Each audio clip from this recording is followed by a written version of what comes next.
So one of the other interesting bits about it, is the materiality of it. So it's made of, I think it's mahogany. That's at least what the records of the university say.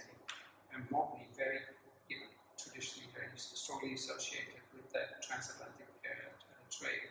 But also all the iconography of the the engravings that are in the chair are really telling stories about Scotland's history, not necessarily the connection that we were just speaking about, but it's a fascinating thing. One of the things that I've recognised over the years is that museums are very object focused, and I think this is a great object that can actually thread through the history and the journey of change from the moment that this chair was used for the students here, some who may have passed, some who may have failed, and bringing it into the moment where someone like James McKean Smith was sitting on the seat to where we are now in contemporary Scotland. So I think what is interesting, and I think this is exactly why you are here at the Hunterian. This is why we're having these conversations. Is traditionally these things are celebratory kind of objects. I think they represent a long, deep history of the university, as a important institution in society, and these objects kind of embody kind of that power, if you may call it that. And what we rarely, I think, do traditionally, what we rarely have done traditionally, is humanize these objects in ways and think about the stories that are connected to them, that are relevant for our contemporary audiences, and that are relevant for our contemporary thinking about history. And we know that is difficult. We have a government that sometimes feel that we're not allowed to edit history. I think it's essential that we do that kind of work.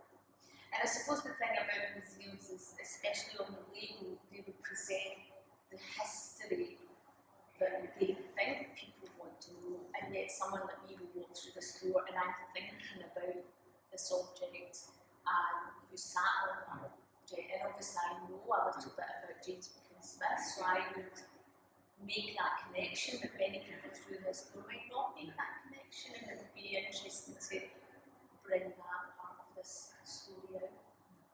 One of the big challenges for museums always. So we have, let's say, a label. We have a small amount of information that we can give about an object that in itself allows for 1,000 stories. So we edit history down to 60 words basically, and bring out some of the things that we feel that are interesting and relevant.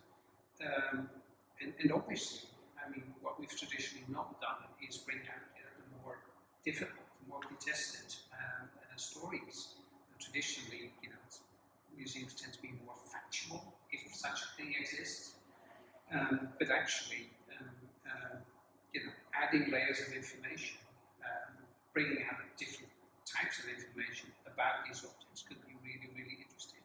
And even just as you had said earlier about material culture that's created around, that's been used to make this chair, that's even contested. On one hand, one person might say it's mahogany and another person says it's oak, so it's about teasing that out and finding out what the facts are. No, so there's still much to learn about these objects, also depending on the kind of questions that you ask history.